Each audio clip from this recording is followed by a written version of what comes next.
예배는 개념이다. 네이버 검색창에서 검색하세요.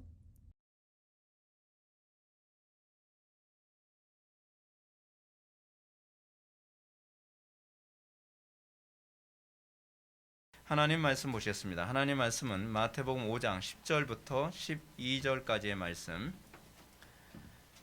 신약성경 5페이지입니다. 신약성경 5페이지 마태복음 5장 10절부터 12절까지의 말씀 보시겠습니다. 찾으셨으면 제가 봉독하겠습니다. 의를 위하여 박해를 받은 자는 복이 있나니 천국이 그들의 것임이라. 나로 말미암아 너희를 욕하고 박해하고 거짓으로 너희를 거슬러 모든 악한 말을 할 때에는 너희에게 복이 있나니 기뻐하고 즐거워하라. 하늘에서 너희의 상이 큼이라. 너희 전에 있던 선지자들도 이같이 박하였느니라. 아멘. 이 시간은 창세기가 아니죠. 산상수훈 11번째 강의가 되었습니다. 의를 위해 박해받는 자의 기업이라는 제목으로 하나님 말씀 증거하도록 하겠습니다. 의를 위해 박해받는 자의 기업. 이제 팔복의 마지막 8번째 복을 이제 우리가 살펴보게 되었습니다. 제가 계속적으로 여러분한테 말씀드리는 것처럼 어떻게 해야 복을 받느냐에 관한 이 하우의 부분을 다루고 있는 부분이 아니라는 것을 항상 기억해야만 합니다. 오히려 이 부분은 후에 관계된 부분이죠. 어떤 사람이 복을 받은 사람인가라고 하는 것을 예수님께서는 계속 언급하고 계십니다. 그래서 이제 우리가 이 어법을 정확하게 이해하기 위해서 이 어법을 사용한 구약의 그 본문이 있죠. 그것이 바로 시편 1편이죠. 복 있는 사람은 악인의 꾀를 좇지 아니하고 죄인의 길에 서지 아니하고 오만한 자의 자리에 앉지 아니하며. 그래서 복 있는 사람이란 어떤 사람인가라고 하는 논리로 다윗이 시편 1편으로 언급했던 것과 동일한 접근 방식으로 예수님께서 팔복의 이 8가지의 복을 나열하고 있고요. 그리고 우리가 이것을 통해서 그럼 어떻게 하지 복 받을까를 고민한 것이 아니라 나는 과연 복을 받은 사람인가에 관해서 우리는 고민을 해야 된다고 제가 여러분한테 지속적으로 말씀을 드렸습니다. 그렇기 때문에 이 산상수훈의 가르침은 복받은 사람들만 어때요? 세상의 소금과 빛의 역할을 할 수 있다라고 가르치는 것입니다. 그래서 성경 예수님은 세상의 소금이 되라 빛이 되라라고 말씀하지 않으셨습니다. 너희는 세상의 소금이다. 너희는 세상의 빛이다. 뭐죠? 정체성을 얘기하는 거죠. 아이덴티티를 얘기하고 있는 거죠. 이미 나는 복을 받은 사람이구나라고 하는 것을 앞에서 8가지 항목을 통해서 우리는 알게 됐죠. 나는 팔복에 해당되는 사람이구나. 그러면이라고 하는 말이죠. 그럼 나에게는 당연히 나타나는 게 뭐죠? 그럼 나는 어떤 정체성을 가지고 있는 사람이죠. 소금이죠. 그 빛이죠. 그렇죠? 그래서 예수님께서 그런 말씀하시죠. 왜 교회의 당위성, 왜 교회가 중요한가? 왜 교회는 이 세상에 없어서는 안 되는 존재인가? 이 부분이 이제 계속적으로 나오게 되는 것이 소금이 그 맛을 잃으면 무엇으로 짜게 하리요? 그렇죠? 빛이 없으면 무엇으로 어둠을 밝히겠느냐? 라는 그런 논법이 그 뒤에 따라오게 되는 것이죠. 교회의 절대적 중요성은 바로 거기에 있습니다. 여러분들이 여기서 한 가지 좀 염두에 둬야 될 것이 뭐냐면 그렇다면 오늘날 기독교라고 하는 오늘날 소위 교회라고 하는 로컬 처치 지역에 있는 교회들은 과연 소금의 역할을 하고 있는가 빛의 역할을 하고 있는가 뭐 있어야만 하는가 또는 어느 날 없어졌대 언제 없어진지도 몰라요. 없어졌어도 아무 불편하지 않은 있어도 별로 존재감이 없는 것이 과연 교회일 수 있는가에 관해서 우리는 생각해 볼 필요성이 있지요.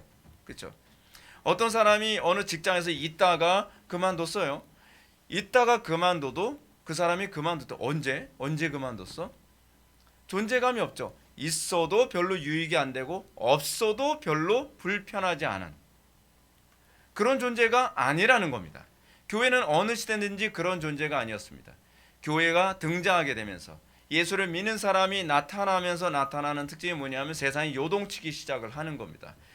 비포와 애프터가 분명합니다. 저 사람이 예수를 믿기 이전과 믿고 난 이후의 존재감이 완전히 다릅니다. 그것이 바로 교회입니다. 교회는 세상에 그래서 소금이고 빛입니다. 복받은 사람들만 그리고 율법의 정신을 지킬 수 있으며 이것은 육장에 관한 얘기를 제가 드리는 겁니다. 복을 받은 사람들만 율법의 정신을 지킬 수 있으며, 그러니까 5장 후반부부터 6장에 관한 얘기를 제가 하는 거예요. 그리고 복을 받은 사람들만 전제적으로 자꾸 얘기하죠. 그 사람들만이 위선에 빠지지 않습니다. 신앙생활에 위선을 빠지는 것은 자연인들의 본성적인 모습입니다. 그러나 우리가 구원받은 이후에 우리는 위선에 빠지지 않습니다. 왜냐하면 우리는 첫 번째 변화된 존재이고 복을 받은 존재이고, 두 번째는 뭐냐면 하나님께서는 우리가 위선의 상태에 있는 것을 방치하지 않기 때문에 그렇습니다. 우리가 위선적으로 신앙생활할 때 하나님께서는 자녀처럼 대우하여 징계하시고 깨닫게 하시죠. 그래서 우리로 하여금 기도 생활에 힘쓰고 위선적인 삶이 아니라 거룩한 삶에 진지하게 참여할 수 있도록 하게 만드십니다. 경건의 모양만으로 그냥 만족하며 살아가게 하지 않습니다. 경건의 능력이 나타나도록 우리를 인도하십니다. 그래서 내가 진정으로 복을 받은 사람인가 아닌가를 우리는 팔복을 통해서 지속적으로 알게 되며, 그 팔복을 통해서 알게 된 우리는 과연 어떤 삶을 살 수밖에 없는지, 그리고 어떤 종교적 삶, 도덕적 삶에 관한 부분이 5장 후반절까지 나온다고 한다면 6장 1절부터는 어떻게 종교적 삶으로 나타나는지가 나오게 되고요. 그리고 주기도문에 관한 얘기를 통하여서 정말 복을 받은 사람이 어떤 기도의 태도를 견지할 수밖에 없는지, 그죠? 그것을 최종적으로 요약해 놓은 것이 6장 33절이죠. 그의 나라와 그의 의를 구하는 삶을 살아가죠. 왜요? 우리는 팔복을 받은 사람이기 때문에, 우리는 팔복의 범주 안에 있는 사람이기 때문에 그렇습니다. 진정으로 그리스도를 생명으로 여기는 사람, 진정으로 그리스도와 동의하는 삶을 사는 사람이 과연 어떤 태도를 견지할 것인가? 유사한 그리스도인의 모습이 아니라 명확한 그리스도인의 삶을 살아가는데 우리가 관심을 가져야 된다는 사실입니다. 그렇다면 예수님은 왜 복 받는 법을 가르치지 않으셨을까요? 왜 예수님은 복 받은 사람이 이런 사람이다라고 여기서 말씀하셔야만 했었을까요? 그 첫 번째 이유는 뭐냐면 이 팔복 이후에 나타나는 모든 산상수훈의 내용이 어떤 사람에게만 해당된다는 것을 도전을 주기 위해서입니까? 거듭난 사람, 성령으로 거듭난 사람에게만 해당되는 것이므로 너희들이 정말 이렇게 살기를 원한다고 한다면 복을 받기를 열망하라는 것이죠. 그것이 소위 아직 거듭나지 않은 자연인들을 향한 메시지입니다. 우리는 간혹가다 그럽니다. 나는 이렇게 살기 원합니다. 나는 율법을 지키기 원합니다. 나는 소위 이방인처럼 기도하지 않기를 원합니다 라고 하면서 우리는 방법론을 찾습니다. 내 정체성, 내 변화된 영혼의 변화됨에 관심을 갖는 것이 아니라 나의 본질이 바뀌기를 열망하는 것이 아니라 뭐예요? 방법론을 찾으려고 하죠. 그렇게 해서 안 된다는 겁니다. 이거는 본성이 바뀐 사람들만 이런 삶이 가능하다는 것을 산상수훈은 우리들에게 가르치고 있습니다. 두 번째는 무엇입니까? 두 번째는 굉장히 현실적인 문제입니다. 어떤 문제냐 하면 복을 받은 사람에게서 나타나는 현실적인 딜레마 문제를 해결해 주시기 위해서입니다. 어떤 사람은 예수를 믿게 됐습니다. 예수를 믿게 됐는데요, 예수를 믿고 난 다음부터 그의 삶이 고난이 오기 시작을 합니다. 예수를 믿고 난 다음부터 그는 애통해합니다. 심령이 가난합니다. 의에 줄이고 목마릅니다. 그리고 오늘 본문 말씀처럼 핍박을 받습니다. 예수를 믿고 난 다음에 소위 세상 사람들이 생각하는 소위 세속적인 복보다는 좀 거리가 먼 삶이 그에게 주어집니다. 여러분, 세상 사람들이 봤을 때 어떤 사람이 복받은 사람입니까? 근심 안 하는 거죠. 근심 안 하고 애통하지 않고 목마르지 않기 위해서 뭐 하는 겁니까? 그래서 돈 벌려고 하고 성공하려고 하고 출세하려고 하는 것이고 어떻게 하든 행복하게 살려고 하는 거 아닙니까? 근데 정작 예수를 믿고 난 사람들에게는 그런 현상이 아니라 정반대 현상이 나타납니다. 그러면서 소위 기복주의를 많이 추구하는 그런 교회들은 어떻게 얘기합니까? 그 복을 못 받아서 그래 라고 해서, 복 받았으면 성공해야지, 복 받았으면 건강해야지, 복 받았으면 행복해야지, 복 받았으면 형통해야지. 근데 너 복 받았다고 하는데 너 왜 그 모양이야? 거기서 딜레마에 빠지게 되는 겁니다. 나는 왜 예수를 믿는데 이런 현상이 나타날까? 나는 예수를 잘못 믿고 있는 것인가? 자기 자신에 대해서 굉장히 고민하게 되는 거죠. 나는 예수를 믿고 나서 왜 자꾸 십자가에 마음이 끌리고 나는 왜 십자가를 지는 쪽으로 가게 되는 것일까? 그건 자기 의지와 관계없이 그쪽으로 가게 되는 거죠. 예수님께서 공생의 기간 동안 보여주셨던 것처럼 십자가와 탄식과 자기 희생의 삶을 예수님께서는 삶을 보여주셨습니다. 그리고 아무든지 나를 따라오려거든 자기를 부인하고 자기 십자가를 지고 나를 좇을 것이니라 라고 말씀하셨습니다. 예수님의 이 십자가의 삶을 사도 바울은 이렇게 규정했습니다. 만일 그리스도 안에서 우리가 바라는 것이 다만 이 세상의 삶뿐이면 모든 사람 가운데 우리가 더욱 불쌍한 자리라. 어떻게 보면 우리는 복을 받았다고 하는데 가장 불쌍한 자처럼, 이 땅에서 가장 불쌍한 자처럼 살아가는 것이 그리스도인의 모습입니다. 우리는 여기서 딜레마에 빠집니다. 소위 기복신앙으로 가르치는 교회와 또 비교하면서 나는 복을 못 받아서 이렇게 가난하게 사는 것인가? 나는 복을 못 받아서 이렇게 건강이 안 좋은 것인가? 나는 복을 못 받아서 이게 행복하지 못하고 형통하지 못한 것인가에 관해서 딜레마에 빠지겠죠. 그런 사람들 향해서 예수님께서 뭐라고 말씀하시는 거죠? 그것이 네가 복을 받았다는 증거다라고 하는 것을 예수님께서 규정하시는 겁니다. 예수님께서 이런 규정을 통해 정말 복을 받은 사람들이 내가 복을 받았구나라는 것을 알게 되는 거죠.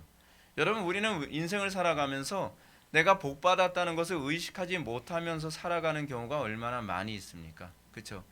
우리는 나에게 주어진 것이 이것이 복인지도 모르고 그것 때문에 오히려 한탄하면서 살아가는 사람들이 얼마나 많이 있습니까? 그죠? 근데 이것이 복이라는 것을 알게 될 때 그게 진짜 위로가 되죠. 내가 복을 받은 것이고 저 사람들이 복을 받지 못해서 그런 것이구나.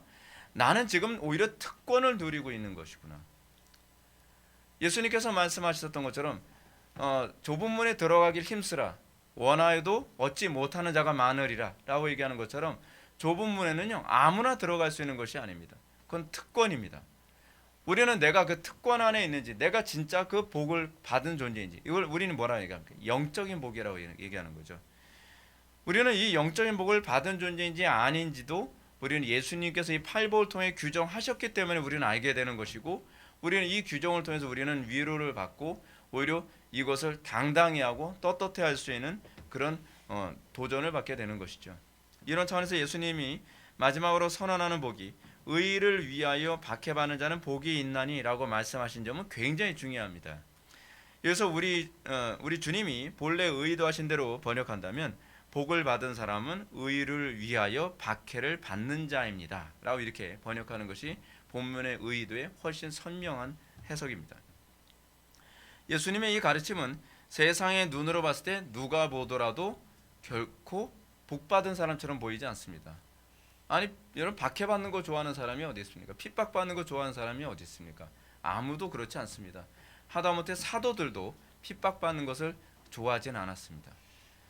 그리고 핍박을 받을 때에 피하라고까지 얘기하고 있습니다.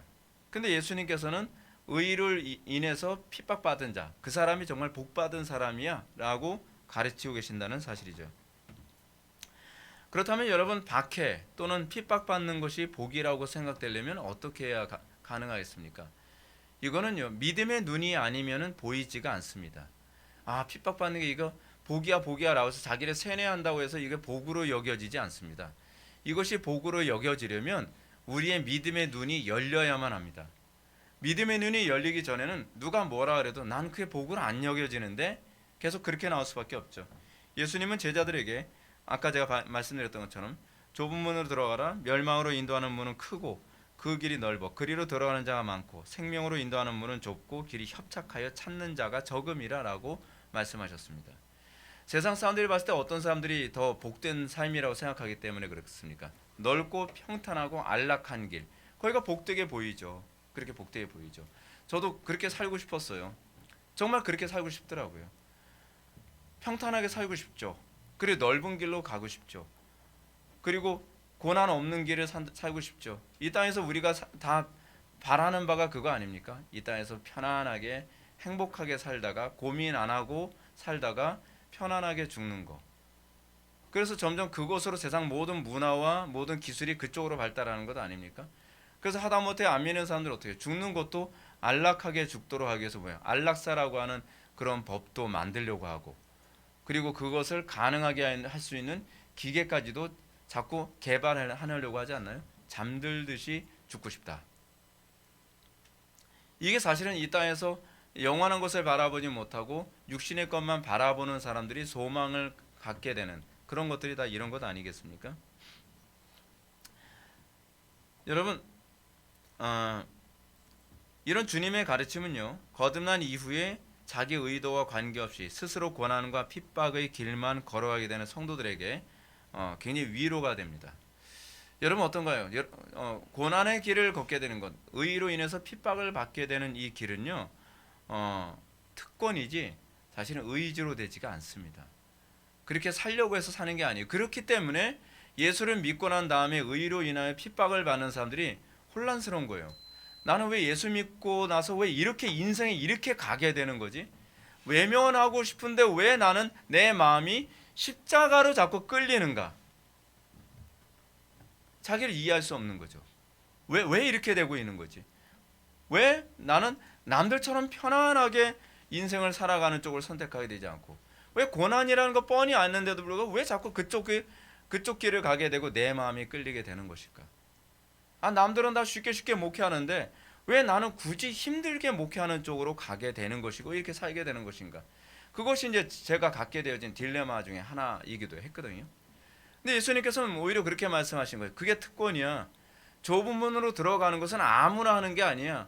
그거는 하려고 해서 힘쓴다고 해서 되는 것이 아니라, 네가 의지를 발휘한다고 해서 되는 것이 아니라 하나님의 은혜야, 특권이야 라고 하는 그 부분을 예수님께서 가르치고 계시는 것이죠. 그러나 오늘날 상당수 교회들은 그리스도와 연합된 복으로 말미암아 심령이 가난하고 애통하며 의에 줄이고 목마르며 박해받는 삶이 복이라는 사실을 교회에서 가르치질 않습니다. 오히려 뭐라고 얘기합니까? 그렇게 신앙생활 하니까 문제지 라고 얘기해요. 그래서 오늘은 어떻습니까? 심령이 가난하고 의에 줄이고 애통해야 하며 의로 인해 핍박받고 이런 사람들은 교회 안에서 주로 소수인가요? 다수인가요? 다수면은 문제가 안 되는데 소수가 되니까 여러분 거듭난 사람이 많지 않거든요. 그러니까 교회 안에서 그런 사람 그럼 뭐가 돼요? 엑스맨이 되는 거죠. 엑스맨이 뭘 엑스맨이라고 얘기합니까? 그냥 이상한 사람. 교회 안에서 이상한 사람 치고는, 아니 왜 신앙생활을 해도 저렇게 융통성 없이 해? 왜 신앙생활해도 왜 저렇게 고달프게 신앙생활해? 왜 좀 특별하게 신앙생활을 왜 애를 쓰는 거야? 그런 식으로 그 사람은 엑스맨 취급을 당하는 거죠. 왜 이렇게 별뚝스럽게 신앙생활하나? 예배를 드려도 꼭 그렇게 별뚝스럽게 미리 와서 예배하고 기도하고 꼭 그럴 필요 있나? 그냥 때 되면 예배하고 가는 거고 그냥 평범하게 살아. 평범하게. 주변 사람들도 가족들도 그렇게 그거 가지고서 문제시하죠. 근데 내 마음은 그렇지가 않다는 거예요. 나는 더 온전한 예배가 아니라서 나는 안타까운데 어떻게 저 사람들은 저렇게 예배를 하면서도 저거로 만족해하고 저렇게 예배하는 것으로 인해서 저들은 왜 그것이 괜찮다고 생각을 하지? 왜 저 사람들은 저런 인생이 예수 믿는 삶이라고 생각해? 나는 아무리 생각해도 아닌 것 같은데? 이게 설득이 안 되는 거예요. 설득이. 그러면서 우리는 고민해야 되죠. 나는 이상한 사람인가? 나는 엑스맨인가? 나는 도대체 뭐지? 자꾸 이렇게 된 거죠. 그리고 이런 문제 가지고 고민을 하면 자꾸 어떻게 해요? 존 번의 철로 역정에서 나오는 것처럼 가족들부터 시작해서 교회하는 목회자들과 주변 사람들이 잠재우려고 애를 쓰는 거죠. 너무 심하게 하지 마. 너무 멀리 가지 마. 너무 그렇게까지 하지 마. 그거 정말 이상한 거야 라고 계속적으로 질타를 합니다. 바르게 신앙생활을 하려고 하면 할수록 가정이나 직장이나 캠퍼스에서 없던 핍박과 고난과 괴로움이 점점 가중됩니다. 저 사람 신앙생활 하는 건 좋은데 너무 지나쳐. 제가 여러분한테 그런 말씀을 했죠. 정상적인 그리스도인들은 우리는 반드시 어떤 지적을 드려야 된다고요? 다 좋은데 예수 믿는 거 하나만 마음에 안 들어. 근데 다 좋은데 예수 믿는 것까지 마음에 든다 그러면 진짜 여러분 나 이거 문제 있는 거 아닌가 고민해야 돼요. 안 믿는 사람들이 봤을 때 우리는 다 좋아야만 합니다. 저 사람 도덕적으로도 괜찮고 지혜롭고 부지런하고 그리고 책임감 있고 성실하고 다 칭찬할 것, 그러니까 미담투성, 어디서 많이 듣는 얘기. 미담투성인데 딱 근데 하나가 마음에 안 들어. 저 사람 예수만 안 믿으면 얼마나 좋을까. 왜냐하면 예수 믿는 것 때문에 다 부딪히는 근원이 나오게 되거든요. 근데 가정에서, 직장에서, 캠퍼스에서 우리는 과연 이런 것 때문에 핍박을 받는가? 아니면 우리가 불성실해서, 우리가 거짓말을 하고, 우리가 게으르고, 우리가 아니라고 자기 방식대로 고집을 피우고 뭐 이런 것 때문에 세상에서 핍박받고 갈등하고 손가락질 당한다면 그건 정상적인 신자가 아니에요. 우리는 우리의 삶에 있어서 예수 믿는 것 이외엔 다 좋아야만 정말 이 복음에 관심 있는 사람들이 나도 예수 믿으면 저렇게 될 수 있나라는 얘기가 또 나오게 되는 거죠. 자, 예수님은 팔복을 통해서 이런 성도야말로 진정으로 구원받은 성도라고 가르치는 겁니다. 너희들은 모든 사람들에게 다 좋아야만 한다. 그런데 예수 믿는 것 때문에 너희들이 핍박받는 이유는 단지 하나님의 영광을 위해서 살아가는 것, 의 때문에 핍박받는 것이어야 된다. 너희들의 죄악 때문에 핍박받는 자는 복이 있나니 그렇게 말씀하지 않죠. 너희들의 불경건이나 너희들의 불성실함이나 너희들의 무책임함이나 너희들의 안일함 때문에 핍박받는 자가 복이 있다고 얘기하고 있지 않습니다. 상당수 사람들이 착각합니다. 저는 핍박받으니까 저는 구원받은 사람 아닌가요? 근데 너를 핍박하는 이유가 뭔지 좀 물어보고서 물어봐. 이렇게 얘기하고 싶을 때가 굉장히 많이 있어요. 나라도 핍박하고 싶어. 뭐 이런 마음. 근데 그런 사람들이 자기가 어떤 존재인지도 모르고 나는 그래도 핍박받고 있으니까 나는 신자가 아닌가. 예수를 잘못 믿어서 종교적 이기심 때문에 핍박받는 자가 복이 있는 것은 아닙니다. 직장 생활을 불성실하게 하면서 나 주일 성수해야 돼요. 그렇기 때문에 오늘 주일날 예배 참석할 수 없어요. 그런 사람들이 그러죠. 저거는 맨날 예수 믿는다는 핑계 가지고서 자기 일을 제대로 안 해. 그거는 정상적이지 않습니다. 그런 사람들의 특징이 이거죠. 예수 믿는 것 때문에 명분을 삼아서 자르죠. 왜냐하면 어차피 없어도 별로 도움이 있거나 없거나 별로 도움이 안 되는 사람이니까. 근데 세상 사람들이 우리를 볼 때 이래야만 합니다. 저 예수 믿는 것 때문에 자르고 싶지만 쟤 빠지면 회사가 안 돌아가는데, 제가 없으면 너무 불편해지는데, 그래서 예수 믿는 거 하나만 불편한 거예요. 예수 믿는 것 때문에 우리가 갈등 생기는 건 정상적인 겁니다. 다 좋은데 왜 회식 자리에서 술을 안 마셔? 그건 우리에게 영광입니다, 여러분. 술을 안 마셔야만 신자라는 그런 얘기를 제가 말씀드린 게 아닙니다. 좀 더 들어보십시오. 예수님께서 뭐라고 말씀하십니까? 의를 위해서 핍박받는 자가 이런 사람만 복이 있는 사람이라고 얘기합니다. 그리고 여러분들이 의로 인해서 핍박을 받고 있다면 기뻐하고 즐거워해야 됩니다. 왜냐하면 하늘에 상급이 있기 때문에 그렇습니다. 그리고 천국이 저희 것이기 때문이다라고 예수님께서 말씀하고 계십니다. 이 얘기는 의로 인해서 핍박받는 사람들은 하나님의 백성들로 한정된 일이라고 말씀하시는 거죠. 근데 이 의가 과연 무엇인가가 굉장히 중요한 문제입니다. 의라고 하는 것은요, 하나님과 올바른 관계를 얘기하는 겁니다. 우리는 자꾸 의하게 되면 우리가 자꾸 로마서를 떠올려서 법정적 개념으로서의 의를 자꾸 떠올리는데요. 사도 바울이 로마서에서 법정적 개념으로서의 의의를 얘기했던 것은 칭의를 설명하기 위해서 법정적 개념으로서의 의의를 얘기한 거예요. 근데 보편적으로 다른 로마서 이후의 다른 본문에서 의의를 얘기할 때는요, 그것은 법정적 개념이 전제되어진 구약적 개념이에요. 그 구약적 개념이라는 것이 무엇이냐면 하나님과 올바른 관계라는 의미예요. 그것이 구약에서 얘기하는 의의 개념입니다. 근데 그 하나님과 올바른 관계가 이루어지려면 1차적으로 뭐가 전제되어야 돼요? 법정적으로 의로운 상태가 전제되어져야만 하는 거죠. 법적으로 의롭지 않으면 하나님과 올바른 관계는 지속되지 않으니까요. 처음부터 올바른 관계를 맺을 수도 없죠. 그래서 사도 바울이 로마서에서 법정적 개념으로서의 의의를 먼저 언급하고 있는 겁니다. 자, 그런데 그러면 오늘날 성공과 부귀한 명예와 출세, 행복 이런 세속적인 복으로 신앙을 측정하는 그 번영 신학은 굉장히 잘못된 겁니다. 이건 굉장히 사악한 오류입니다. 물론 올바른 신앙은 반드시 가난하고 실패하고 불행해야만 한다는 것은 아닙니다. 성경의 가르침의 핵심은 이것들이 복을 규정하는 기준이 되지 않는다는 것일 뿐이에요. 여러분, 하나님과 올바른 관계에 있으면서 부자일 수 있어요? 하나님과 올바른 관계이면서 우리는 행복할 수 있어요. 우리는 하나님과 올바른 관계에 있으면서 우리는 얼마든지 복되고 형통한 삶을 살 수 있어요. 근데 그것은 안 믿는 사람들에게도 나타나는 특징이라는 거죠. 그러면 우리는 소위 번영, 복, 성공, 그리고 건강 재물이 많은 풍요, 이런 것들의 근원이 어디 있느냐? 하나님께 대한 예배, 하나님께 대한 올바른 관계에서 나타난 결과인가, 아니면 우상 숭배의 결과로 나타난 것인가에 관한 부분은 완전히 다른 얘기입니다. 본질은요, 항상 어디에 근원하여 이런 결과를 초래하게 됐느냐에 관한 문제예요. 저는 우리나라가 무조건 잘 사는 게 복이 아니라고 생각이 들어요. 지금 하나님께서 우리나라를 징계하신 것도 이것도 복이라는 걸 믿으시기 바랍니다. 하나님께서 아들처럼 대우하시느라고 징계하시는 거예요. 징계가 없으면 사생아요, 버리운 자식이죠. 하나님께서 지금 우리나라를 징계하시는 거예요. 망하게 하시려고 하는 것이 아니라 정신 차리게 하시려고 하시는 거예요. 그래서 우리는 감사해야 돼요. 왜냐하면 이 과정 없으면 진짜 망한다니까요. 진짜 멸망이에요. 그래서 하나님께서 멸망할까 봐 이 상태로 가면 안 되니까 하나님께서 징계하시는 겁니다. 그럼 우리는 어떻게 해야 됩니까? 회개해야죠. 징계한 아들이라면 회개해야죠.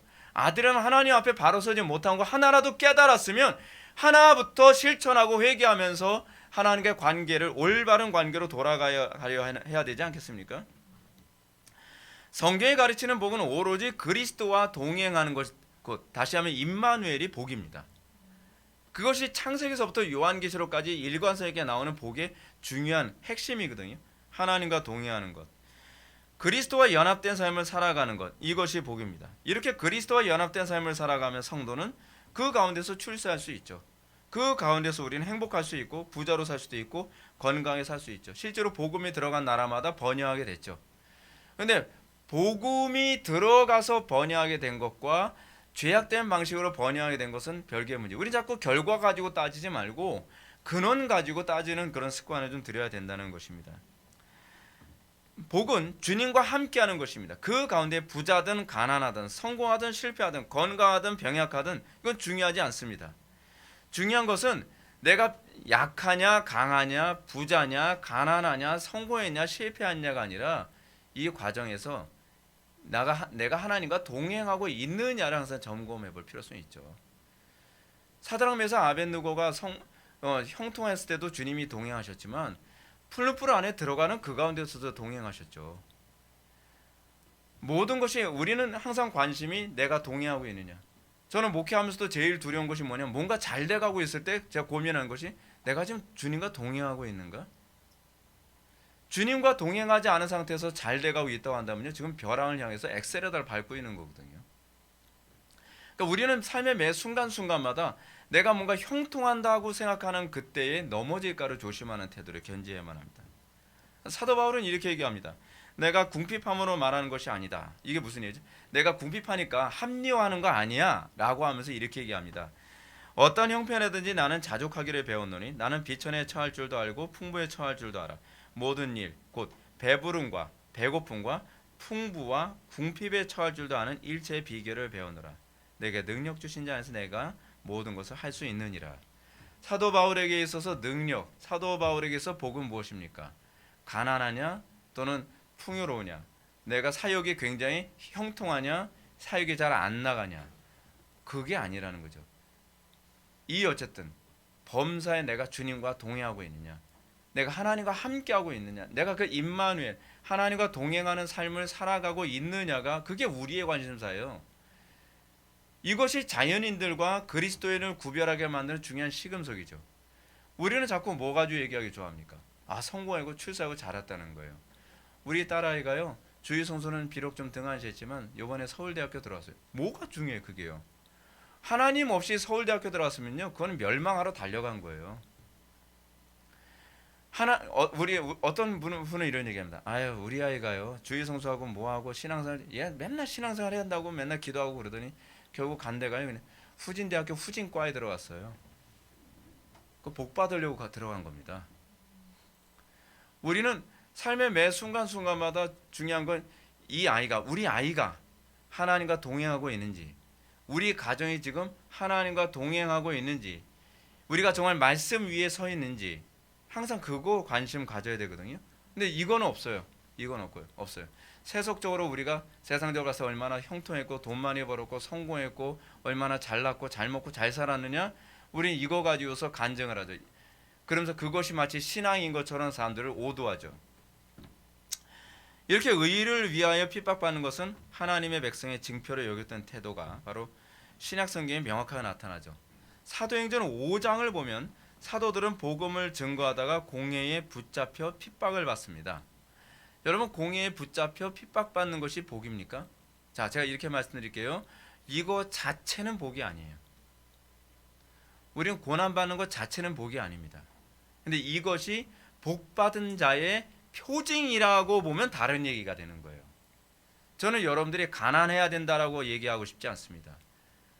여러분, 가난해야 된다, 그것이 복이다 하면 여러분 이디오피안 복 엄청 받았네요. 그 얘기가 아니잖아요. 이 복의 출처가 무엇이냐? 그렇잖아요. 우리가 왜 일희 일비 하지 말자고 얘기하냐면, 내가 지금 고난 가운데 있는 것의 근거가 하나님과 함께하기 때문인지, 내가 형통하게 된 근거가 하나님과 함께한 결과인지, 항상 이거에 관심을 가져야 된다는 거예요. 하나님하고 함께하지 않았는데 틀림없이 난 주의 성수도 개떡같이 하고 나의 삶 가운데 경건이라고는 별로 없는 것 같은데 왜 이렇게 잘 되는지 몰라요. 그냥 막 형통하는 거예요. 난 기도 생활도 별로 안 했어요. 어떤 교회, 제가 이런 얘기하게 되면 또 불편해할 수도 있는데, 어떤 교회는요 신기하게요 기도 같은 거 전혀 안 하고요, 맨날 프로그램만 돌리고요, 그 말도 안 되는 프로그램 맨날 돌리고, 그럼 무슨 뭐 전도 프로그램 같은 거 많이 돌리고, 그래서 교회 안에서 맨날 사람들이 좋아할 만한 뭐 바자회, 뭐 치마회, 뭐 이런 거 굉장히 많이 하는데, 문제는 뭐냐면 사람들이 굉장히 많이 모여요. 그 예배당 건축을 하는데도 뭐 별로 어려움 없이 뭐 헌금도 잘 모여서 막 예배당도 막 쭉쭉 올려요. 그러면서 우리 뭐라 그러죠? 나 복을 받았습니다. 그 복 받은 거 아닙니다. 하나님 없이 여러분 교회가 성장하고, 하나님 없이 뭔가 잘 돌아가고, 우리 그런 교회를 우리 주변에 굉장히 많이 보죠. 그래서 그런 교회들이 일종의 모델이 돼가고 있는 것은 굉장히 불행한 현실입니다. 근데 그건요 저주를 향해서 달려가고 있는 겁니다. 근데 안타깝게도 실제로 그런 교회들은 장기적으로 갔을 때 막판에서는요, 이 사람들 한 명 한 명이 예수님을 믿고 하나님을 경외하는 사람들의 모임이 아니다 보니까 어느 정점 딱 찍으면요 그 안에서 막 분쟁이 일어나고 다툼이 일어나고 교인들끼리 간음이 막 일어나고 아수라장이 막 생겨요. 여러분, 우리는요 무엇이 복인지를 매 순간마다 고민해야만 합니다. 나는 지금 진정한 복의 본질 가운데 있느냐에 관해서 관심을 가져야 돼요. 제가 우리 교회 목회하면서 제가 항상 관심이 뭐냐면, 제가 사람들이 물어볼 때 제가 항상 난처한 게 뭐냐면, 회복의 교회는 요즘 몇 명 모이냐? 몇 명 모이지? 제가 숫자 파악을 제가 잘 안 해요. 왜냐하면 제가 이제 몇 가지 우리 교회 목회하면서 제가 숫자를 세지 않는 게 하나 있는데, 재정이 얼마나 되냐 제가 잘 몰라요. 그리고 몇 명이 모이느냐를 제가 잘 파악을 잘 안 해요.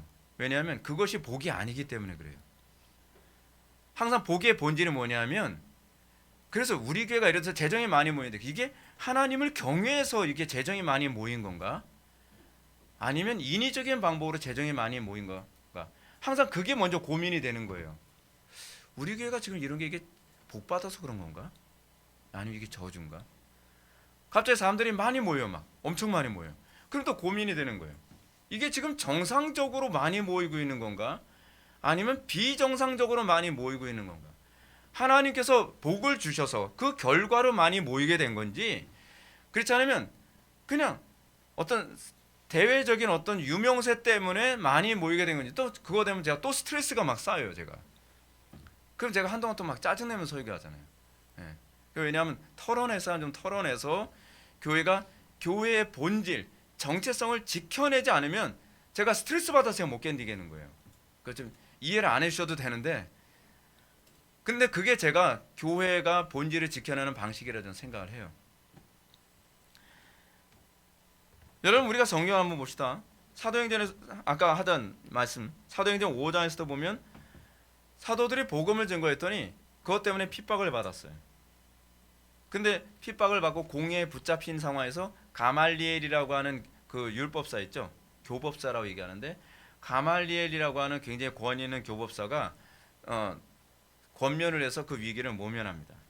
근데 죽음은 모면했는데요, 그냥 내보내질 않고 어떻게 해요? 채찍질해서 내보냅니다. 채찍질 뭐 한두 대 맞을 만하지 않습니다, 여러분. 예, 엄청 고통스럽습니다. 근데 여러분 여기서 사도들에게 놀라운 그 반응이 나타납니다. 억울하잖아요. 아, 내가 하나님 말씀대로 살았는데 왜 내가 채찍질을 맞아야 되죠? 내가 하나님 말씀대로 순종하면서 복음을 증거하는데 왜 이런 고통을 당해야 되죠? 근데 사도들은 이 사건을 떠올리면서 뭘 떠올렸냐면 예수님의 채찍질 맞음을 떠올린 거예요. 예수님이 어땠죠? 예수님은 복음을 전하는데 억울하게 채찍질 맞으셨잖아요. 사도들도 우리가 동일한 유형의 핍박을 받고 있구나. 그리스도와의 연합. 그리스도와의 연합은 능력만 연합이 아니라 그분의 삶과 그분의 고난과 그분의 거룩함이 다 같이 맞물려서의 연합이죠. 그래서 사도들은 이렇게 고백합니다. 사도들은 그 이름을 위하여 능력받는 일에 합당한 자로 여기심을 기뻐하면서 공의 앞을 떠나니라 라고 이렇게 고백을 합니다. 사도들의 이런 반응은 예수님의 가르침 때문이었습니다. 예수님의 가르침이 아니었으면 이런 핍박을 받지 않죠. 제가 언젠가 디오게네스라고 하는 사람 얘기했었죠. 제가 철학 강좌할 때 디오게네스라고 하는 철학자, 일명 그 사람에 대한 그 사람 무슨 학파라고 하죠? 견유 학파라고 얘기하죠. 쉽게 얘기하면 개학파, 개견자 써서요. 디오게네스가 개처럼 살았잖아요. 근데 디오게네스에게 영향을 받은 사람들은 디오게네스처럼 취급을 받으면서 인생을 살아요. 똑똑하고 잘나고 멀쩡한 사람이 디오게네스한테 영향을 받고 난 다음에 집이고 뭐고 다 버리고 개처럼 살아간단 말이에요. 추잡하게. 아무데나 오줌 놓고. 아무데나 오줌 놓는 이유가 뭐냐면 개가 화장실 안 찾으니까 나도 화장실로부터 자유로워야 된다. 뭐 이런 식이죠. 근데 진짜 개처럼 살죠.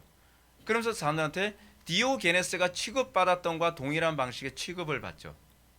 그러면서 뭘 생각해? 아, 내가 우리 스승과 동일한 사고방식을 갖고 있다는 것을 저 사람들의 반응을 통해서 우리가 확신할 수 있어 라고 생각을 하는 거죠.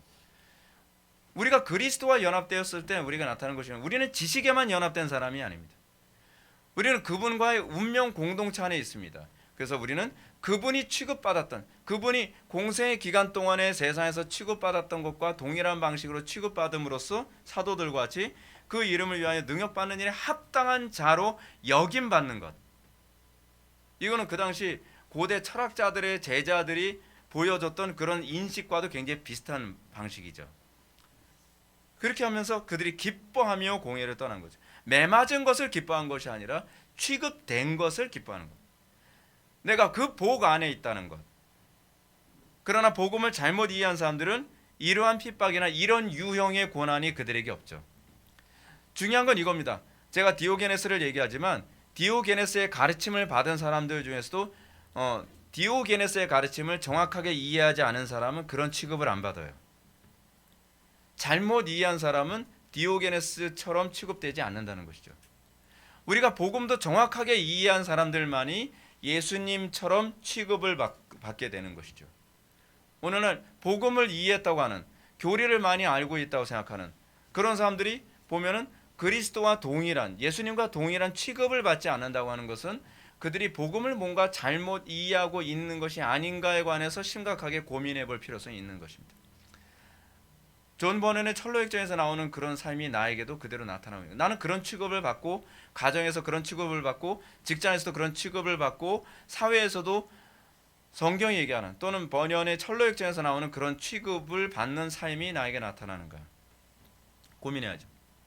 오늘날 교인들과 목회자들은 세상 사람들, 즉 자연인들에게 환호받고 칭찬받는 것이 올바른 신앙이라고 생각합니다. 그러나 예수님께서는 그렇게 가르치지 않죠. 거짓 선지자들이 그렇게 취급됐다라고 예수님께서 말씀하시죠. 불신자들이 싫어하는 교회는 잘못된 교회라고 생각하는 사람들이 많이 있습니다. 물론 광신적이라거나 참 부도덕한 것으로 인해 불신자들에게 손가락질 받는 것은 잘못입니다. 그러나 교회가 하나님의 뜻을 따라 살기 때문에 사도들처럼 억울하고 부당하게 고난받는 것만이 참된 신앙의 표징입니다. 우리는 과연 예수님처럼 취급당하고 있느냐에 관해서 우리는 끊임없이 고민해봐야만 합니다. 묵상해야만 합니다. 내가 취급당하는 방식이 철학자들이 취급당하는 방식인가, 아니면 예수님이 취급된 방식인가에 관해서도 심각하게 고민해볼 필요성이 있습니다. 그래서 이것을 우리는 이 취급당하는 것을 표징이라고 생각합니다. 그것이 성경의 가르침입니다. 베드로의 가르침에서도 잘 나타나죠. 부당하게 고난을 받아도 하나님을 생각함으로 슬픔을 참으면 이는 아름다우나 죄가 있어 매를 맞고 참으면 무슨 칭찬이 있으리요. 그러나 선을 행함으로 고난을 받고 참으면 이는 하나님 앞에 아름다우니라. 우리가 당하는 고난은 과연 어떤 유형의 고난인가? 고난이 중요한 것이 아니라 그 고난의 유형이 중요한 것입니다. 그러면 의를 위하여 핍박받는 자는 어떤 사람을 의미하는지 좀 더 구체적으로 생각해 봅시다. 성경에서 가르치는 의라는 개념, 제가 조금 전에도 말씀드렸던 것처럼 성경에서 가르치는 의라는 개념이 주로 법정적 개념보다는 관계적 개념으로 주로 사용되고 있습니다. 로마서에서 주로 법정적 개념으로 사용되고 있죠. 왜냐하면 칭의를 설명하려면 법정적 개념이 나와야 되기 때문에 그래요. 근데 법정적 관점에서 하나님 앞에 의롭다 칭함을 받고 난 이후에 우리에게 나타나는 그 의란 어떤 의냐면 관계, 올바른 관계로서의 의입니다. 우리가 아무리 도덕적이고 율법적 흠이 없다고 하더라도 그것이 하나님과의 올바른 관계에서 나온 윤리 도덕은 하나님 앞에 아무 의미가 없습니다. 그것에 참된 의라고 하지 않습니다. 우리는 자꾸 어떤가요? 우리는 우리의 윤리 도덕을 어디서 찾죠? 하나님과의 관계에서 찾기보다는 사람들과의 관계에서 자꾸 인정받으려고 하죠. 사람들한테 의롭다 인정받기 원하죠. 이것이 바로 관계적 의미로서의 의예요. 우리는 어떻게 의를 규정하나요? 하나님께서 우리를 의롭다 보는 첫 번째 근거는 뭐냐면 칭의거든요. 우리가 의롭기 때문이 아니라 루터의 표현처럼 우리는 의롭게 된 죄인에 불과해요. 근데 우리가 의를 행하는 것은 사람들에게 의롭게 보이기 위한 것이 아니라 하나님과의 관계 안에서 하나님을 서운하지 않게 해드리기 위한 의예요. 그게 의롭다 칭함을 받은 사람들에게 나타나는 방식이죠. 그렇다고 한다면 의를 위하여 핍박받는 자라는 말은 하나님과 관계를 지키기 위해 고통을 감수하는 자라는 의미입니다. 다른 식으로 얘기한다면 하나님과의 순결을 지키기 위해서 신부가 갖는 그 핍박이죠. 그럼 딱 떠올리는 거 뭐예요? 성춘향과 이몽룡. 제가 한동안 그런 얘기 많이 했었는데 성춘향과 이몽룡 사건이야말로 춘향전이야말로 묵시문학의 절정이다. 왜냐하면 성춘향이 그렇잖아요. 변사또가 수청을 들겠느뇨 하는데 못 들겠습니다. 그래서 막 고문을 하고 막 핍박을 하는데 머리가 다 흐트러지고 막 안 돼요 그러잖아요. 그런 가운데 계속 순결을 계속 지키려고 애쓰잖아요. 그러다가 막 거의 절정에 다다랐을 때 어떻게 해요? 정말 이몽룡이 아무것도 아닌 줄 알았는데 알거지가 돼서 돌아온 줄 알았더니 그 예수님이 그런 모습이잖아요. 이렇게 얘기하면 또 이단되나? 네. 그냥 이해하는데 도움되라고 제가 말씀드리는 거예요. 이거 뭐 너무 신학적으로 연결하지 마세요. 그러더니 자기가 임금을 대표하는 마패를 들고서 나타나는 거예요. 원래 마패라고 하는 것이 소위 임금의 대리 통치자에 관한 관점이잖아요. 암행어사 출두요 하면서 뭐 변사또 도망가고 막 소위 종말론, 종말론 현상이 거기서 딱 나타나죠. 그래서 막 감옥 다 들어가고 그 춘향이 다시 꽃단장하고 그래서 결혼식으로 이게 끝나잖아요. 얼마나 묵시문학적입니까? 그냥 그렇다는 얘기예요. 묵상하는데 도움이 될 거라고 생각해서 제가 말씀드리는 거예요. 근데 이게 우리가 의로 인하여 핍박받는다는 개념과 굉장히 흡사한 부분이에요. 자, 제 주장이 오늘 본문에서 정확하게 얘기해주고 있는 부분이에요. 오류 있는 얘기는 아닙니다. 여러분 11절과 12절 말씀을 10절 말씀하고 연결해서 봐야만 합니다. 이 10절 말씀의 소위 해석적이고 반복적 그 성경 구절이 11절과 12절입니다. 먼저 10절 보면 의를 위하여 라는 말씀은 나를 인하여 라는 말과 짝을 이루죠. 그죠? 또 핍박받는 자라고 하는 10절 말씀은 11절 너희를 욕하고 핍박하고 거짓으로 너희를 거스려 모든 악한 말을 할 때와 정확하게 짝을 이룹니다. 그죠? 또 10절에 복이 있나니 라는 말씀은 11절에 너에게 복이 있나니 라는 말씀과 짝을 이루고요. 10절 천국이 너희 것임이라라는 말씀은 12절에 기뻐하고 즐거워하라 하늘에서 너희 상이 큼이라라는 말씀과 그대로 짝을 이룹니다. 그러니까 이 본문 말씀을 오해하지 않도록 하기 위해서 예수님께서는 의로 인하여 핍박받는 자는 복이 있나니 천국이 저희 것이며 라고 말씀하시고 난 다음에 다시 설명을 위해서 다시 이 본문을 다시 반복해서 말씀하고 계시는 것이죠. 그래서 이 반복해서 말씀하시는 이 본문을 잘 우리가 숙지를 하게 되면 바로 10절에 나온 말씀을 오해 없이 해석할 수 있도록 근거를 제공해 놓으신 것입니다. 이렇게 본문을 분석해 볼 때 의를 위하여 핍박받는 자란 도덕적으로 옳긴 올바름을 얘기하는 것이 아님을 알 수 있습니다. 분명히 주님과 올바른 관계를 지키기 위해 핍박받는 자임을 알 수 있습니다. 그렇다면 우리가 주님과 올바른 관계를 맺으려 할 때 왜 핍박이 올 수밖에 없을까요? 그 이유는 변사또로 생각하면 됩니다. 세상이 하나님과 원수 상태에 있기 때문이고 세상은 성도가 하나님과 올바른 관계 안에 들어가는 걸 원치 않기 때문에 그렇습니다. 때문에 세상은 하나님과 올바른 관계 속에 있는 성도들을 미워하죠. 미워해요. 세상은 하나님의 뜻과 반대로 살아가길 바라는데 성도가 하나님의 뜻을 따라 살려고 하니까, 그리고 세상에 이전에는 예수 믿기 전에는 저 신부인 교회가 자기와 항상 간음을 하는 관계였는데 이제는 더 이상 마치 성춘향처럼 순결을 지키겠다고 세상과 짝을 하지 않는 거예요. 그래서 핍박을 하는 거죠. 우리가 이 땅을 살아가면서 우리가 왜 고난을 당하죠? 우리가 고난을 당하는 이유는 그거예요. 신랑 되신 주님과 순결을 지키기 위해서입니다. 그래서 마지막 때 요한계시록이라든지 소묵시록, 마태복음 24장, 그리고 마가복음 13장, 누가복음 21장에서 나오는 소위 그리스도인은 뭐라 해요? 순결한 처녀. 순결한 처녀로서 그리스도를 만날 때 거기서 중요한 단어는 그가 순결함이죠. 순결을 지켰다는 것이죠. 우리가 그것으로 인해서 이 땅에서 핍박당하고 그것으로 인해서 고난을 당하는 겁니다. 그러므로 예수님은 세상이 너희를 미워하면 너희보다 먼저 나를 미워한 줄 알라. 너희가 세상에 속하였으면 세상이 자기 것을 사랑할 것이나 너희는 세상에 속한 자가 아니요 도리어 내가 너희를 세상에서 택하였기 때문에 세상이 너희를 미워하느니라. 우리가 세상에 속하였다면 우리는 세상의 사랑을 받을 것입니다. 그러나 우리가 세상에 속하지 않았기 때문에 세상으로부터 핍박을 받는 것이 당연한 것이고 우리는 하나님으로부터 사랑을 받는 것이 당연한 것입니다.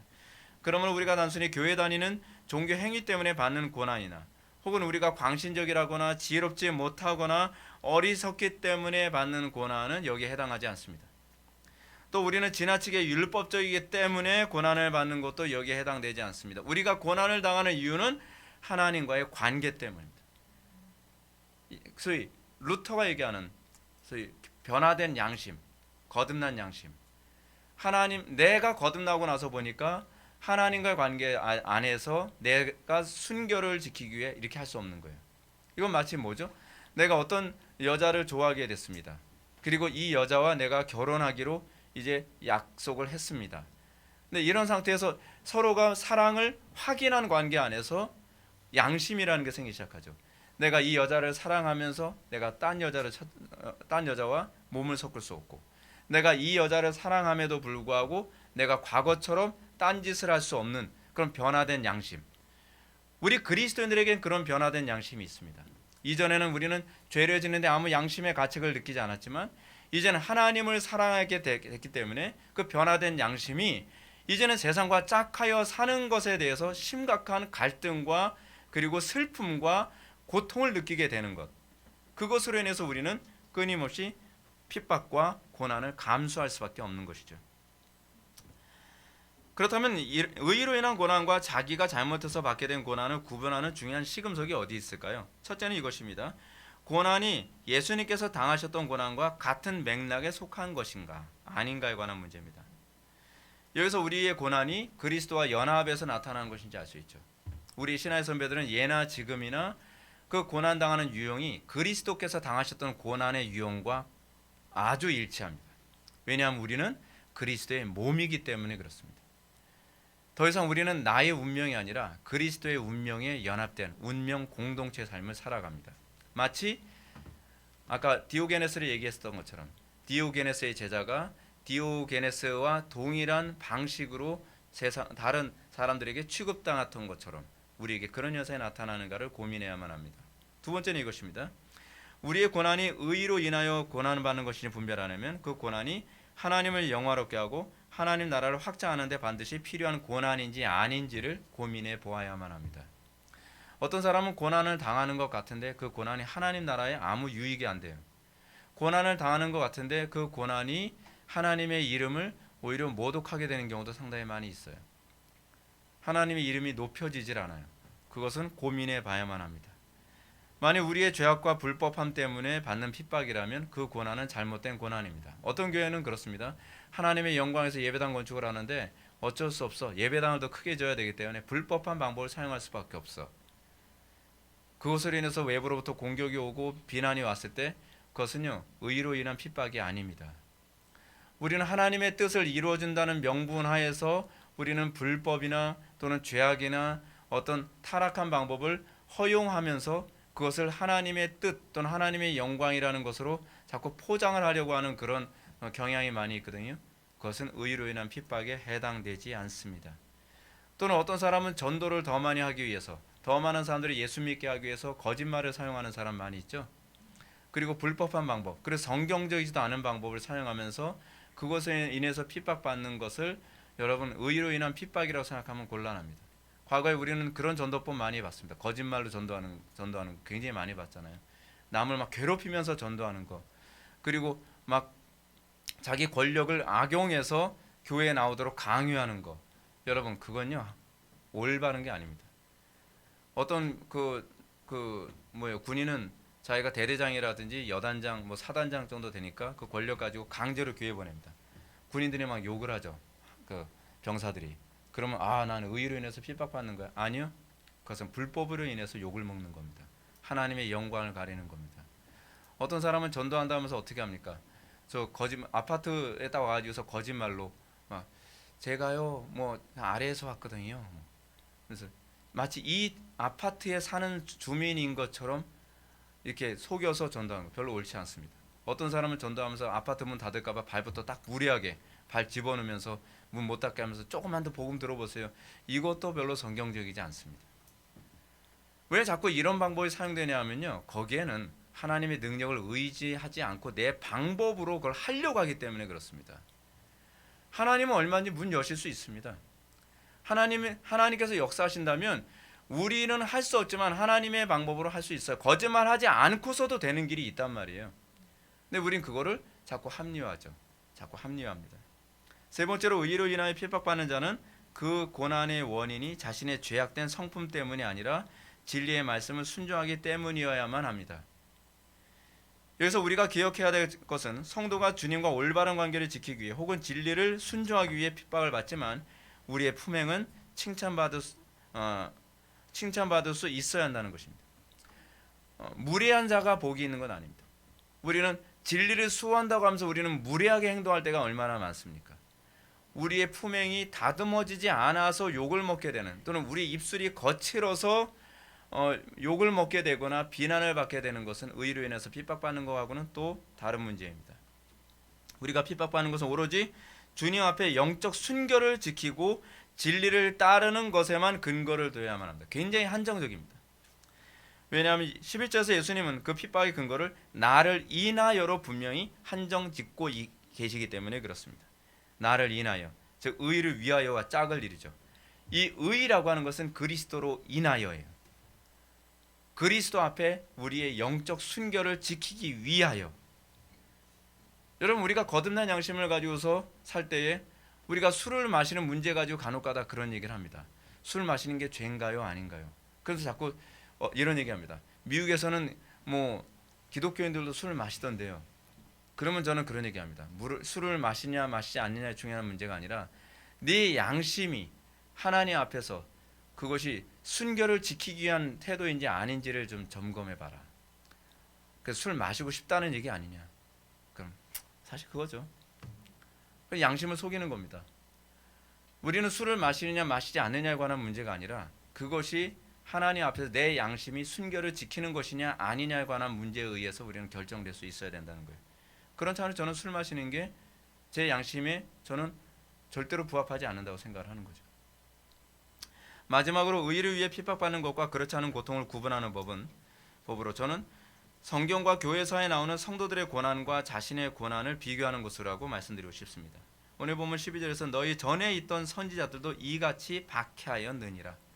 예수님께서는 과거 선지자들이 어떤 취급을 받았느냐와 관련해서 우리의 핍박 또는 우리의 칭찬받음을 같이 연결시켜 말씀하실 때가 상당히 많습니다.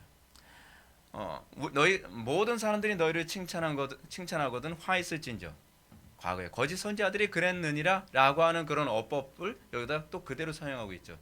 그죠? 너희 전에 있던 선지자들도 이같이 박해를 받았다. 그러므로 우리가 박해받는 것은 선지자들과 같은 유형의 박해인가에 대해서 고민해 봐야만 합니다. 시대와 문화가 달라졌어도 신자들이 박해받는 방식은 동일합니다. 달라지지 않습니다. 우리가 진리의 말씀을 꼼꼼하게 순종하며 살게 된다면 전에 있던 선지자들 같은 방식으로 우리는 박해와 고난을 받을 수밖에 없습니다. 이런 모습은 예수님과 사도들과 교회사 안에서 동일하게 나타났던 모습입니다. 특히 이런 모습은 종교 개혁자들과 청교도들에게 동일하게 나타났던 모습이죠. 그런데 안타까운 사실은 이런 모습이 이 시대 교회들에서는 거의 상실됐습니다. 이 시대 교회들은 하나님과 올바른 관계를 지키기 위해 또는 영적 순결을 지키기 위해 고난을 당하는 사람을 보기 힘듭니다. 저는 지금 대면 예배와 비대면 예배의 이 문제와 관련해서도 저는 신학적으로 따지고 뭐 그런 거 얘기하기 이전에 전 신앙의 양심상 비대면 예배가 성경적인가 대면 예배가 성경적인가라고 하는 부분은 신앙의 양심에 먼저 호소하고 싶습니다. 제가 왜 신앙의 양심에 호소한다고 얘기하냐면 우리는 오늘날 자기의 이 타락한 양심, 하나님 앞에 부끄러운 양심을 거짓된 신학적 교리를 가지고 합리화하는 경향성이 많이 나타나기 때문에 그렇습니다. 교리로 합리화하기보다는 과연 내 양심상 어느 쪽이 하나님을 더 사랑하는 행위이며 어느 쪽이 하나님의 그 이름에 합당한 예배를 올려 드리는 것인가에 관해서 자기 양심에 손을 얹고 생각해 보라는 거예요. 양심이 없는 사람이면 뭐 어쩔 수 없는 거고요. 그 사람은 복이 없는 사람인 거죠. 복받지 못한 사람입니다. 우리가 고난을 당하는 것은 진리가 모독당하는 것 때문에 고난을 당하는 거고요. 우리가 고난을 선택하는 것은 예수님의 이름이 멸시받는 것이 싫어서입니다. 우리가 고난을 당하는 이유는 내 신앙의 양심상 내가 순결을 지키는 쪽이 이쪽이라고 생각하기 때문에 그렇습니다. 여러분 생각해 보십시오. 선지자들이 왜 유대인들에게 그런 핍박과 박해와 순교를 당하게 되었습니까? 그 이유는 진리를 거스르는 세상에 대하여 침묵하기보다는 진리를 끝까지 사수하는 것이 내 신앙의 양심에 부합하다고 믿기 때문에 그렇습니다. 예레미야가 설교에서 몇 명이나 회심시켰습니까? 한 명도 없었어요. 근데 욕먹으면서 또 얘기해요. 또 얘기해서 또 핍박당하고 감옥에 갇히고 죽을 위험에 처하고 그게 신앙의 양심이에요. 오늘날 기독교인들을 바라보면서 제가 너무 안타까운 게 겁니다. 신앙의 양심이 없는 것 같아요. 사도 바울이 뭐라고 얘기합니까? 내가 무할례를 외쳤다면 나에게 환난이 없었을 것이다. 그거 하나 때문에 핍박당한 거예요. 예수님도 유대인 종교 지도자들의 그 위선을 꼬집지 않았으면요 굳이 십자가 못 박혀 돌아가지 않으셨습니다. 사랑하는 성도 여러분, 저는 무엇보다 결론적으로 말씀드리고 싶은 것은 누구에게 천국이 주어질 것인가 하는 것입니다. 그것은 의로 인하여 박해받는 사람들이라는 것입니다. 우리는 그렇게 생각합니다. 꼭 박해를 받아야 천국에 가나요? 아니요. 그러나 천국에 갈 사람들은 박해를 받을 수밖에 없습니다. 이건 완전히 다른 얘기입니다. 박해가 구원의 조건이라는 얘기가 아니라 구원받은 자의 필수라는 얘기입니다. 구원받은 자는 박해를 받을 수밖에 없습니다. 구원받은 자는 의를 사랑하기 때문에 박해를 받을 수밖에 없는 것입니다. 세상이 의를 싫어하거든요. 세상이 그리스도를 싫어하거든요. 세상은 그리스도에 대한 순결을 지키는 꼴을 보기 싫어하거든요. 근데 우리가 그리스도와의 관계 안에서 순결을 지키기 원한다고 한다면 세상은 우리를 미워할 수밖에 없습니다. 우리는 박해를 받을 수 없습니다. 천국은 그래서 그의 나라와 그의 의를 위해서 싸우는 자의 몫이 될 수밖에 없다는 얘기입니다. 기도하시겠습니다. 사랑이 많으신 하나님, 우리가 오늘 시간 의로 인하여 박해받는 자가 복이 있다는 주님의 가르침을 다시 한번 살펴보았습니다. 우리에게 있어서 우리는 과연 무엇을 복으로 여기며 우리는 무엇을 영광으로 여기는지, 그리고 우리는 어디서 과연 위로를 받는지를 다시 한번 뒤돌아보게 됩니다. 우리에게 고난과 핍박과 환난이 결코 환영할 만한 것이 되지 못하지만 우리가 주님을 진정으로 사랑한다면, 우리가 정말 주님 앞에서 우리의 영적 순결을 지키기 원한다고 한다면 우리에게 박해가 따라올 수밖에 없음을 우리가 고백합니다. 우리가 이 믿음 안에서 날마다 복받은 자의 표징을 확인할 수 있도록 은혜 베풀어 주옵소서. 예수님의 거룩하신 이름으로 기도 올렵나이다. 아멘.